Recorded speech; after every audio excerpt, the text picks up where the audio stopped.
नमस्कार फ्रेंड्स। तो आज के इस लेक्चर में हम बात करने वाले हैं अबाउट दी क्रोमोसोम। तो दोस्तों, हमने जो चैप्टर स्टार्ट किया था आपको याद होगा, principles of inheritance and variation. उसका एक पार्ट इसका एक पार्ट हमने ऑलरेडी फिनिश कर लिया, that's your genetic basis of inheritance. अब इस चैप्टर का जो सेकंड पार्ट है उसका नाम है क्रोमोसोमल बेसिस ऑफ इनहेरिटेंस। तो दोस्तों हम उसको स्टार्ट करने वाले हैं। ओके, तो जो सबसे पहला पार्ट है आपका, it's a chromosomal theory of inheritance. So let us start with the chromosomal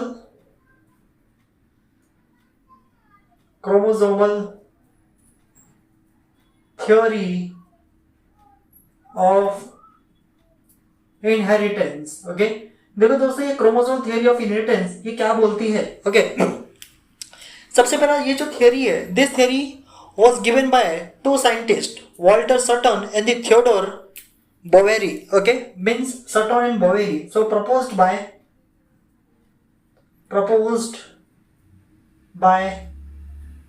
नाम लिख देता हूं मैं, Sutton and Boveri in the year 1903। तो ध्यान दें दोस्तों, 1903 में इस पर्टिकुलर थियोरी को प्रपोज किया था सटन एंड बोवेरी ने। एग्जैक्टली इन्होंने क्या किया, जैसा आपको याद होगा मेंडल ने भी कुछ पॉइंट्स बताए थे। इन्होंने मेंडल्स का जो वर्क था उसको कंपेयर किया, या फिर जो एलील्स है, ओके, एलील्स के जो बिहेवियर थे ना दोस्तों, उसको कंपेयर किया with the chromosome and they put forth a theory and the name of that theory is chromosomal theory of inheritance. अब देखो इसे कुछ की पॉइंट्स है दोस्तों यहाँ पे। अब क्या क्या की पॉइंट्स है, तो इसका जो मेन की पॉइंट्स है उसकी हम बात करते हैं। सबसे पहला, जैसे कि आप जानते हो, क्रोमोसोम आपका एक हेरिडिटरी मटेरियल है, यानी कि chromosome it's a self replicating in nature. Okay, अब क्रोमोसोम सेल्फ रेप्लिकेटिंग क्यों हो पाता है, तो इसका मेन आंसर है दोस्तों, इसके अंदर क्या प्रेजेंट होता है, डीएनए।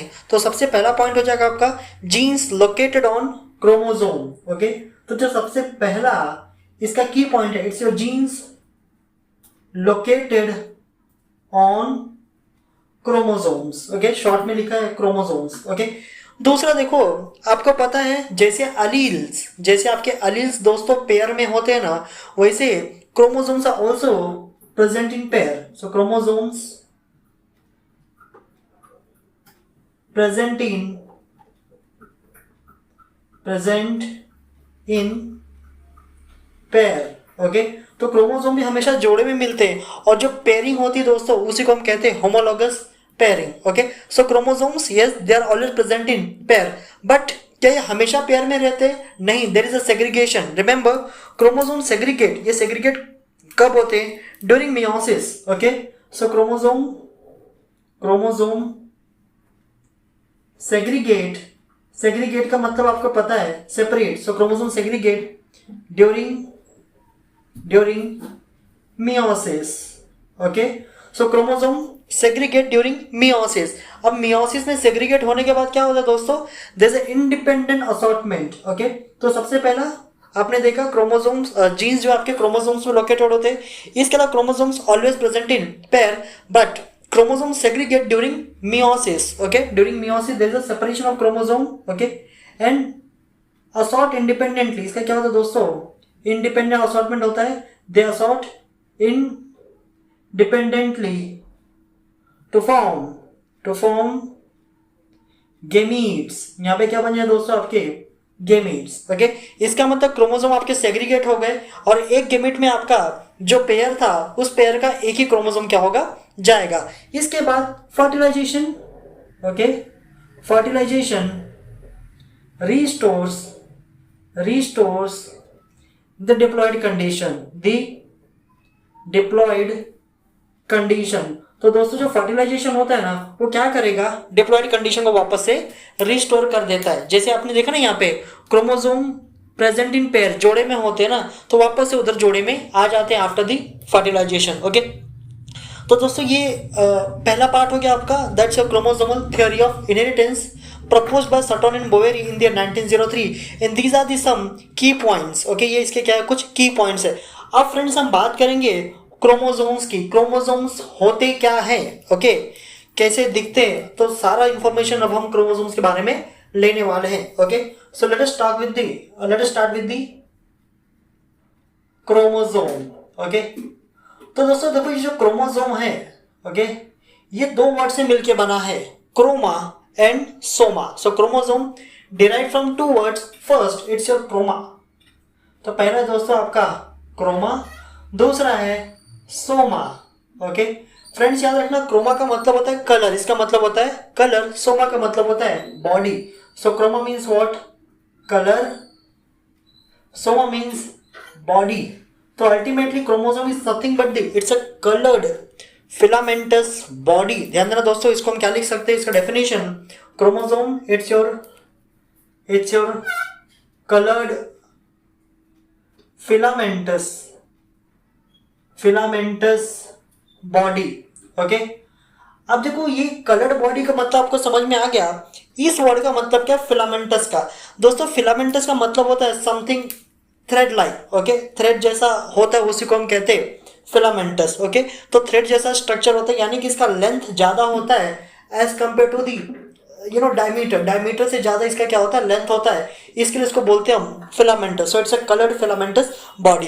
दोस्तों देखो ये जो क्रोमोसोम है, the term chromosome given by Waldeyer. Okay, so term chromosome given by Waldeyer. Okay, तो Waldeyer करके एक साइंटिस्ट था जिसने ये टर्म प्रपोज किया। कभी किया? इन द ईयर 1888। ध्यान देना दोस्तों, इन द ईयर 1888, 1888 में। बात करें पहली बार इसको किसने ऑब्जर्व किया, तो देखो यहाँ पे फर्स्ट टाइम जिसने इसको ऑब्जर्व किया उसका नाम था वाल्टर फ्लेमिंग। याद रखना दोस्तों, किसी एक पर्सन को क्रोमोसोम को डिस्कवर करने का बोलते ना श्रेय नहीं जाता है। किसी एक पर्सन इसको डिस्कवर नहीं किया है, किसी ने ऑब्जर्व किया है तो किसी ने नाम दिया है, तो कई सारे नाम इसमें आएंगे। But for the first time the chromosome observe by Walter Flemming. Okay, तो इसको हम लिख सकते हैं, हम first observed by it's your Walter Flemming. तो ध्यान देना दोस्तों, ये पर्सन था जिसने क्रोमोसोम्स को पहली बार देखा। ओके, अब थोड़ा सा और जनरल इंफॉर्मेशन के बारे में बात कर देते हैं। याद रखना दोस्तों, chromosomes are self replicating, they are self replicating. Okay, self replicating का मतलब होता है they can make their own copy with their own, ये खुद से अपनी खुद की कॉपी बना सकते हैं। So chromosomes are self replicating. Okay, contain DNA. Okay, yes, contain DNA, इनके अंदर आपको डीएनए देखने मिल जाएगा। इसके बाद दोस्तों they are also capable of variation. Okay, so they are capable of recombination, and variation, recombination. इसके अलावा heredity and variation, heredity and variation. Okay, recombination मतलब होता है यहाँ पे क्रॉसिंग ओवर आपको देखने मिलेगा, जिससे एक नया कॉम्बिनेशन ये बना सकते हैं। So they can create new combination. Heredity means they can also transfer the genetic information from one to next generation. And yes, अब जब रिकॉम्बिनेशन होगा ना दोस्तों, यहाँ पे नया कॉम्बिनेशन आ रहा है, इसका मतलब देयर वेरिएशन। कुछ हद तक यहाँ पे आपको डिफरेंसेस भी देखने को मिलते हैं, क्योंकि दोस्तों आपका वेरिएशन होता है ना, तो definitely it will support what? Evolution. It also helps in evolution. तो ये प्रोसेस ऑफ इवोल्यूशन में भी आपकी मदद करता है। ओके, कुछ और बेसिक इंफॉर्मेशन की बात करते हैं। Let us talk about the size of the chromosome. Okay, तो थोड़ा इसके साइज की बात करते हैं दोस्तों। So when it comes to the size, let's talk about the size. Okay, अब देखो जो साइज है, साइज ऐसा कोई फिक्स नहीं है, बट एक वेरिएशन आपको मिलता है। साइज की बात करें तो इट इज 0.1 to 33 माइक्रोमीटर ये इसका दोस्तों लेंथ हो सकता है। Okay, so 0.1 to 33 micrometre in length and 0.2 to 2 micrometre ये दोस्तों इसका थिकनेस हो सकता है। Okay, so if you talk about the length is around 0.1 to 33 micrometer, and if you talk about the thickness, it is something around 0.2 to 2 micrometer. बात करें दोस्तों इसके शेप की। Okay, if you talk about the shape of the chromosome, तो देखो इसका जो shape होता है ना, ये काफी अलग अलग शेप का आपको हो सकता है, काफी अलग अलग शेप इसका हो सकता है। So if you talk about the shape, okay, remember student, shape of the chromosome depends upon the phase. Okay, जैसे कि आपको पता है नॉर्मली क्रोमोसोम्स दिखाई नहीं देते, they are visible only during the cell division. तो जब सेल डिवीजन होता है ना तभी ये दिखाई देते, और अलग अलग सेल डिवीजन के फेजेस में ना दोस्तों इसका अलग अलग शेप आपको देखने को मिलता है। Okay, so remember shape depends upon the, so various shape depend upon the phase of cell division. यानी कि सेल डिवीजन का कौन सा फेज है दोस्तों उस पर डिपेंड करता है कि क्रोमोसोम का शेप क्या होगा। ओके, तो दोस्तों देखो ये, तो दोस्तों अब हम बात करेंगे about the number of chromosome. So let us start with the number of chromosome. number of chromosome। Okay, तो दोस्तों यहाँ पे कुछ बेसिक टर्म्स आपको दिए हैं, वो सारी चीजें मैं आपको बताऊंगा। सबसे पहला आपका प्लॉइडी, सबसे पहला जो आपको दिया इट्स योर प्लॉइडी। ओके, देखो इसका मतलब क्या होता है। प्लॉइडी, इसका मतलब होता है this ploidy represents the degree of repetition. Okay, तो दोस्तों ये क्या रिप्रेजेंट करता है आपका, this represent degree of repetition of what, degree of repetition of chromosome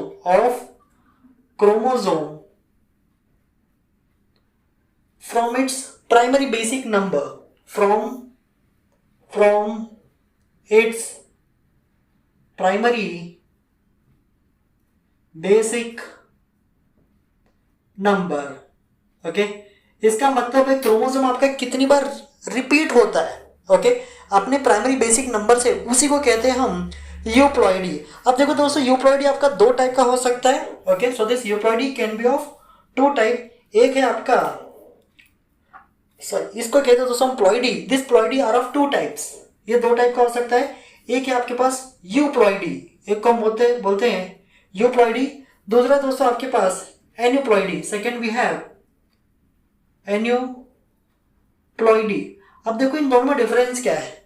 तो जो आपका यूप्लॉइडी है ना फ्रेंड्स, इसको कहते हैं हम here, this is called entire set of chromosome. So the entire set of chromosome is called euploid condition और the euploidy. So here it is the entire set of chromosome. Okay, so the entire set of chromosome in particular organism represent what, its euploid condition। जैसे हम अपनी बात करें तो हमारा जो somatic cells है वहां पे आपको देखने मिलता है डिप्लॉइड कंडीशन। तो जो डिप्लॉइड है ना दोस्तों वो हमारा क्या है, यूप्लॉइड है। और जैसे प्राइमरी एंडोस्पर्म न्यूक्लियस वहां पे आपको ट्रिप्लॉइड कंडीशन देखने मिलता है, मतलब वो जो ट्रिप्लॉइड है ना वो उसके लिए क्या है, यूप्लॉइड है। So entire set of chromosome. तो देखो इस केस में क्या होता है, in case of euploid, here chromosomes are present in multiplication or exact in multiplication of primary basic number। So here chromosome, in this case chromosome in exact multiplication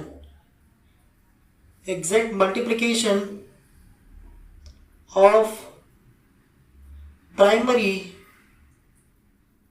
basic number. तो जो भी primary basic number होगा ना दोस्तों उसी के multiplication में present होता है। जैसे हम अपनी बात करें तो हमारा जो primary basic number it is 23, it is your 23। तो उसका अगर आप मल्टीप्लिकेशन देखोगे 23 2 जा 46, तो हमारे सेल्स में 46 क्रोमोसोम्स है, 46। तो वही हमारा क्या है, यूप्लॉइड कंडीशन है। जबकि बात करें यहाँ पे एन्यूप्लॉइडी का, अब एन्यूप्लॉइडी आप समझ सकते हो, here chromosomes are not present in exact multiplication of primary basic number, that means here not in exact multiplication। So here chromosome not in exact multiple or multiplication of primary basic number। Okay, अब देखो आखिर इस condition में या फिर इस case में chromosome आपका एग्जैक्ट मल्टीप्लिकेशन में प्रेजेंट क्यों नहीं है। तो इसका दो रीजन है दोस्तों, either there is a addition or there is a deletion. हो सकता है यहाँ पे या तो एक आध क्रोमोसोम ऐड हो गया है यानी एक्स्ट्रा क्रोमोसोम आ गया है, या तो एक आध क्रोमोसोम आपका डिलीट हो गया है, यानी कि एक आध क्रोमोसोम यहाँ से चला गया है। Okay, so this occur due to, ये क्यों होता है? Due to addition or deletion of chromosome, deletion of one or more chromosome. हो सकता है एक या एक से ज्यादा क्रोमोसोम्स या तो यहाँ पे ऐड हो गए हैं या तो यहाँ से डिलीट हो गए। इसके लिए इसको कहते हैं हम दोस्तों एन्यूप्लॉइड कंडीशन। मतलब ये आपको एग्जैक्ट मल्टीप्लिकेशन में नहीं मिलेगा, आगे मैं आपको एक्सप्लेन करूंगा। अब देखो ये जो यूप्लॉइडी है इसके अंदर भी आपको कई सारे मिल जाएंगे। तो this euploidy, this can be मोनोप्लॉइड। ये क्या क्या हो सकता है दोस्तों? तो ये आपका मोनोप्लॉइड हो सकता है, ओके, या फिर मोनोप्लॉइडी। ओके, इसमें मोनोप्लॉइड लिख सकते हो, मोनोप्लॉइडी लिखते हैं हम। मोनोप्लॉइड ऑल्सो कॉल्ड हैप्लॉइड, इसी को हम क्या कहते हैं? हैप्लॉइड। इस केस में क्या होता है दोस्तों, यहाँ पे here there is a presence of one set of chromosome. यहाँ पे कितने सेट मिलेंगे आपको? One set of chromosome. इसका एग्जांपल आप समझ सकते हो, जो हमारे गेमेट्स होते हैं, male and female gametes, they are present in haploid condition and they have only one set of chromosome.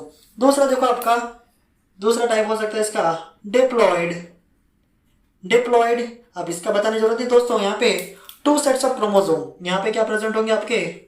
To sets of chromosome. तो अगर दो सेट्स ऑफ क्रोमोसोम प्रेजेंट है किसी भी सेल में तो हो जाएगा दोस्तों आपका डिप्लॉइड। इसके बाद हम लिख सकते हैं polyploid. Okay, polyploid, polyploid, polyploid का मतलब है multiple sets of chromosome. Okay, polyploid. Okay, polyploid में दोस्तों देखो आपका क्या क्या आ सकता है, तो इसके अंदर भी आप चाहो तो लिख सकते हो ट्रिप्लॉइड, ट्रिप्लॉइड यानी three sets. Okay, tetraploid, tetraploid. Okay, अब आप जितना प्लॉइड लिखना चाहे लिख सकते हो। तो यहाँ पे देखो ऐसा ही होता है। Okay, so one set of chromosome haploid, two sets of chromosome diploid, three sets of chromosome triploid, four sets of chromosome tetraploid. Okay, see they are represented. इनको रिप्रेजेंट कैसा किया जाता है? तो अगर क्रोमोसोम हैप्लॉइड है तो उसको रिप्रेजेंट करते हैं हम एन से। डिप्लॉइड है represented by 2n, triploid represented by 3n and tetraploid represented by 4n। समझ में आ रहा है दोस्तों? तो देखो ये हो गया आपका यूप्लॉइड का। नेक्स्ट बात करते हैं एन्यूप्लॉइड का। अब देखो दोस्तों जो एन्यूप्लॉइडी कंडीशन है ना, यहाँ पे जैसे मैंने आपको बताया दो रीजन की वजह से यहाँ पे हो सकता है। Other it is due to the addition of chromosome और due to the deletion of chromosome. तो यहाँ पे भी दो कंडीशन आपको मिलेगा। एक है दोस्तों आपका हाइपोप्लॉइडी। तो एन्यूप्लॉइड में भी दो चीज है आपका, एक है हाइपोप्लॉइडी, दूसरा है दोस्तों आपका हाइपरप्लॉइडी, हाइपरप्लॉइडी। ओके, अब देखो इन दोनों में क्या डिफरेंस है, हाइपो एंड हाइपर। हाइपो का मतलब होता है लेस, हाइपर का मतलब होता है मोर। इस केस में ना here there is a deletion of chromosome. यहाँ क्या हुआ आपका? Deletion of chromosome. So this condition arise due to the deletion. तो यहाँ पे क्या होता है दोस्तों आपका डिलीशन हो जाता है।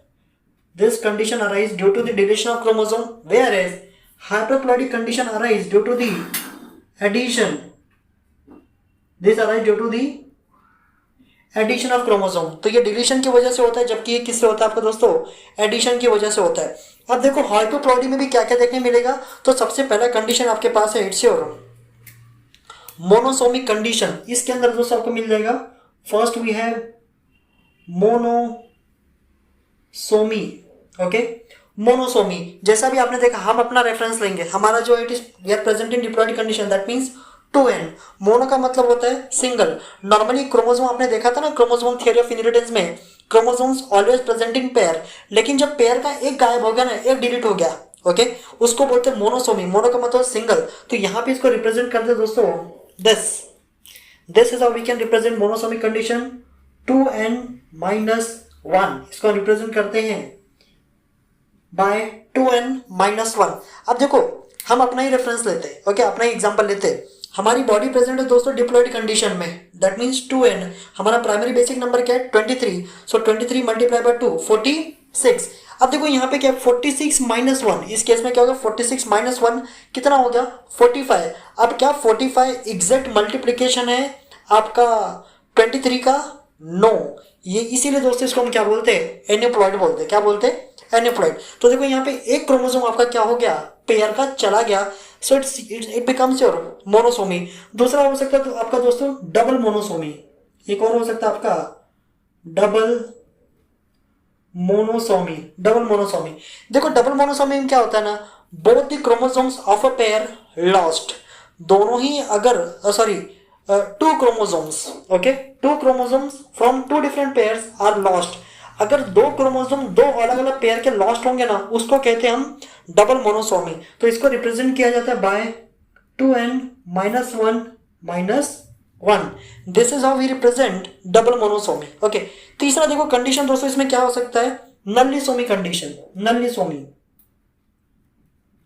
नल्लीसोमी, देखो इसमें क्या होता है, in case of this what happened, both the chromosomes of pair, both the chromosomes of a pair lost. जैसे मान लो 13th पेयर है, तो 13 पेयर के दोनों ही क्रोमोसोम अगर आपके डिलीट हो गए ना, तो डेवलप हो जाएगा नल्लीसोमिक कंडीशन। तो दोस्तों इसको हम रिप्रेजेंट करते हैं, this is represented bye 2n-2, इसको रिप्रेजेंट किया जाता है 2n-2 से। ओके दोस्तों, आई थिंक आपको ये समझ में आ रहेगा हाइपोप्लॉइडी क्या होता है। हर जगह देखोगे ना तो नंबर आपका बदल जा रहा है, यहाँ पे 45 हो रहा है, यहाँ पे आपका 44 हो जाएगा, यहाँ पे भी क्या हो जाएगा आपका 44 हो जाएगा, बट कोई भी एग्जैक्ट प्राइमरी बेसिक नंबर के मल्टीपल में नहीं आएगा। बात करें तो दोस्तों हाइपरप्लॉइडी की, तो जैसे मैंने आपको बताया hyperploidy arise due to the addition of chromosome. जब क्रोमोसोम में एडिशन होता है तब ये अराइज होता है आपका हाइपरप्लॉइडी कंडीशन। अब देखो इसमें क्या क्या है, तो सबसे पहले इसमें आएगा दोस्तों आपका trisomy. Okay, we have first here it is trisomy condition. अब ट्राई का मतलब होता है 3, okay, tri means 3, that means एक ही क्रोमोसोम। नॉर्मली जो एक क्रोमोसोम है दोस्तों उसकी 2 कॉपीज हमारे पास होनी चाहिए, बट अगर सेम क्रोमोसोम की 3 कॉपीज प्रेजेंट होगी बॉडी में ना, उसको बोलते हैं हम trisomy. This trisomy represented by 2n+1, इसको रिप्रेजेंट करते हैं हम 2n+1, मतलब 46 क्रोमोसोम plus 1। So in this case there are total 47 chromosomes. कितने क्रोमोसोम्स हो गए आपके, 47 क्रोमोसोम्स। दूसरा देखो आपका हो सकता है दोस्तों डबल ट्राइसोमी, एक हो सकता है आपका double trisomy, that will be represented by 2n+1+1। Okay, तो डबल ट्राइसोमी, डबल ट्राइसोमी। अब इसमें क्या होगा दोस्तों, जैसे मैंने आपको बताया 2 अलग अलग क्रोमोसोम्स के, ओके, 3 कॉपीज प्रेजेंट है। जैसे मान लो 13th क्रोमोसोम का भी आपके पास 3 कॉपी है और 18th क्रोमोसोम का भी आपके पास 3 कॉपी है। इसका मतलब वो किसका केस हो गया, it becomes the case of your double trisomy. So this is represented bye 2n+1+1, इसको हम कहते हैं डबल ट्राइसोमी। एक होता है दोस्तों आपके पास टेट्रासोमी, एक क्या होता है आपके पास tetrasomy. Okay, so we have tetrasomy condition. देखो टेट्रासोमी कंडीशन में क्या होगा, टेट्रासोमी कंडीशन, इस कंडीशन में दोस्तों there is a presence of 1 extra pair of chromosome. Okay, तो ये नॉर्मली ना आपका 2n+1 नहीं, इसको हम रिप्रेजेंट करेंगे with 2n+2, that mean there is a presence of 1 extra pair of chromosome. Already एक पेयर है बट एक और पेयर आपका अगर उधर आ जाएगा ना, that becomes your tetrasomic condition. So this is represented by 2n+2। तो दोस्तों देखो ये है आपका टेट्रासोमिक कंडीशन। आई होप आपको ये नंबर अच्छे से समझ में आया होगा। एक बार रिवाइज कर देता हूँ। Ploidy, this represent the multiplication और degree of repetition from its primary basic number. Euploid here entire set of chromosome, या फिर अगर क्रोमोसोम एग्जैक्ट मल्टीप्लिकेशन में प्रेजेंट है प्राइमरी बेसिक नंबर के, तब बोलेंगे यूप्लॉइड। एन्यूप्लॉइड में क्या है, here chromosomes are not present in exact multiplication of its primary basic number. अब यूप्लॉइड कंडीशन ये सब नॉर्मल है। ओके, मोनोप्लॉइड, इसको हम हैप्लॉइड भी कह सकते हैं, डिप्लॉइड, ट्रिप्लॉइड, टेट्राप्लॉइड, पेंटाप्लॉइड, या फिर simple monoploid, diploid and polyploid. Okay, represented by n, 2n, 3n, 4n, 5n। Okay, अब देखो यहाँ पे ना अगर हैप्लॉइड है 1 सेट, डिप्लॉइड है 2 सेट्स ऑफ क्रोमोसोम, ट्रिप्लॉइड है 3 sets, tetraploid 4 sets of chromosome. Okay, aneuploid में हाइपोप्लॉइडी हो सकता है, हाइपरप्लॉइडी हो सकता है। हाइपोप्लॉइडी का मतलब है there is a deletion of 1 or more chromosomes. Okay, तो यहाँ पे देखो एक क्रोमोसोम कम हो गया, मोनोसोमिक कंडीशन। दो क्रोमोसोम्स आपके कम हो गए दो अलग अलग पेयर के, that's your double monosomy. Okay, nullisomy condition, that means जो एक पेयर है ना पूरा का पूरा पेयर ही वहां से गायब हो गया है, so that's your nullisomy condition. Okay, hyperploidy, यहाँ पे क्रोमोसोम ऐड होगा दोस्तों। ट्राइसोमी, एक क्रोमोसोम ऐड हो गया। डबल ट्राइसोमी, दो क्रोमोसोम्स ऐड हो गए दो अलग अलग पेयर में, इसको बोलते हैं डबल ट्राइसोमी। टेट्रासोमी, एक पूरा का पूरा नया पेयर ही आपके पास आ गया, एक पूरा का पूरा पेयर क्या हो गया इधर आके अटैच हो गया, so it becomes your tetrasomy condition. Okay, तो दोस्तों यही था आज का लेक्चर। ओके, तो आज के लेक्चर में जो बेसिक इंफॉर्मेशन था अबाउट द क्रोमोसोम वो हमने देख लिया। नेक्स्ट लेक्चर में will start with the structure of chromosome and also will see the types of chromosome on the basis of their centromere and their function. Okay, so till then दोस्तों जय हिंद।